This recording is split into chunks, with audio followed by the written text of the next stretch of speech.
how are you doing? Yes, you are welcome to my AOB, and my name is Stephen Lambert. Okay, today I want to talk to you about marriage. Yeah, who to get married to. I know you've been wondering now, Stephen, you're not married. But let me tell you later, I know. Yeah. To my beloved sisters, don't marry a man who is not working. If he has no job, don't marry him. Someone who can't work can't eat, and if he can't eat, he can't even marry at all. From the Bible, before God gave Adam Eve, he gave him a garden, he gave him a job. So my young man there, before you marry, go and get a job. If he has no steady income, how can he take care of the family? How can he take care of his wife and the forthcoming children? So it's better you tell him to go and get a job first. Yes, yes. When they will come to you telling you that you are their star, you will be the star in their firmament. Tell them, before I become the star in your firmament, what is your job? If he has no job, tell him to go and get a job first. Yes. And to my brothers, don't marry Delilah. If Delilah can stop Samson, Delilah can equally stop you. Yeah, you'll be asking, what do I mean by Delilah? Don't marry for beauty's sake.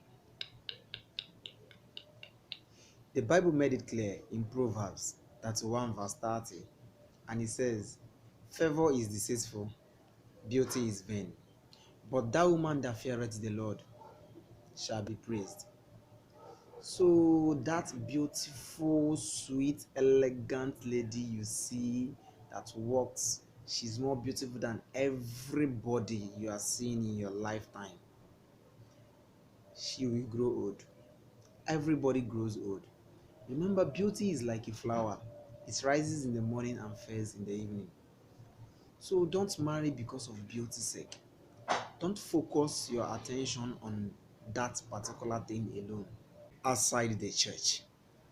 Let me tell you point blank now that it's better to remain single than you get married to the devil. This is what you will regret all the days of your life. If you can't change the person before you get married to the person, don't marry that person at all, because you can never change him in the marriage. When they will tell you that they are standing on the rock of Christ, that is just youthful age, that they will get past it once they get married to you, and you're not thinking that he's just in a mud clay of sin, that you will pull him up. My brother, my sister, he or she will pull you down. It's better you are clear with what you are doing now before you get yoked in that covenant called marriage. Understand what you are doing at the early stage before you move to the altar with the person. Sister, don't marry him because he's lanky, he's tall, he's handsome, he's rich. Remember, Goliath was tall, but he lost his head. King Saul, yes, King Saul was rich, but he lost his throne. Don't just marry him focusing on a particular thing. Make sure that you are comfortable with things around you and you can manage with all the things you can see. You can endure everything around him. That is what you should be looking out for. Don't just go on and marry a fool. When marrying a fool, you will be fooled all the days of your life. His wealth doesn't matter. His sustenance is of no account. Once he's a fool or she's a fool is a fool. If he or she is not a true child of God, don't be associated with him or her from the beginning. You shouldn't be. You shouldn't be. Because the Bible made it clear that we should not be equally yoked with unbelievers. Yes.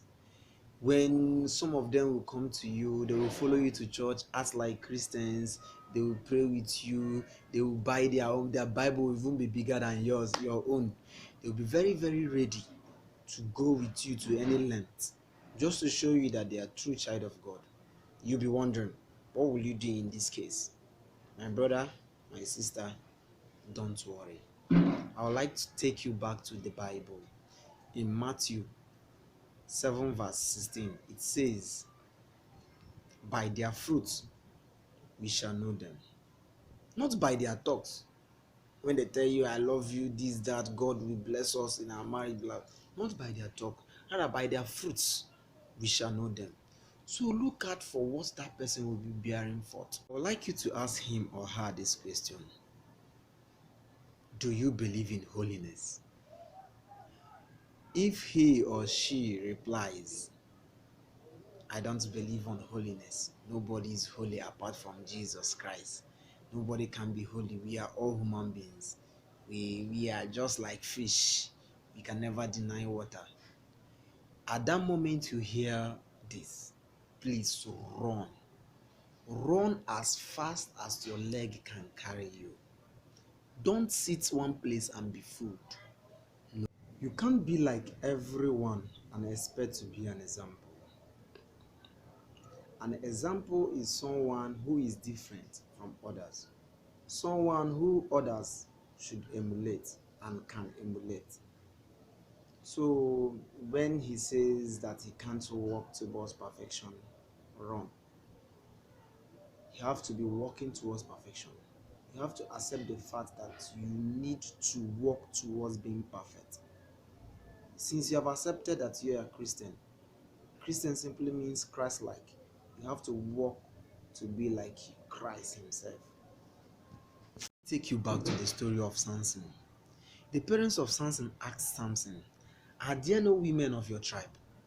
Are there no women of your foes that you want to go out of your fold to get a gear just because she's beautiful? Now, when getting married, I would like you to be mindful of what your mom and dad are saying. Sometimes yes, they can't choose who we are going to marry for us. But do you believe that a gray hair comes with wisdom? Do you believe that what an elder sees sitting, you can't see when you can climb the topest mountain? Do you believe that? So sometimes we have to listen to what they are saying before we conclude in our decisions of getting married. Don't just marry a girl because of a particular thing. Don't just marry her because she can sing. Because she can sing like no one's business. When she sings, she can sing down heaven. Her worship is like wonderful. Don't get me wrong. God love worshippers. God love worshippers. But mind you, the devil himself was a choir master in heaven. And he sings like nobody's business. So try to know when the devil is knocking at your door. And once you get the devil inside your family, divorce is not a remedy. Don't marry someone who can't cook. The stomach is very, very important in the family. Don't marry a girl who can't dress right. If she can't dress right, your children can't dress right. Don't marry a girl who so much love jewelries and ornaments. If you do that, you have married something that you will worship all the days of your life. I know by now you'll be asking me, Stephen, who can I marry? Now listen to me. Marry a prayer warrior. Marry someone who can cook. Marry someone who loves you for who you are. Marry someone who have understand everything about you and you have understand everything about him.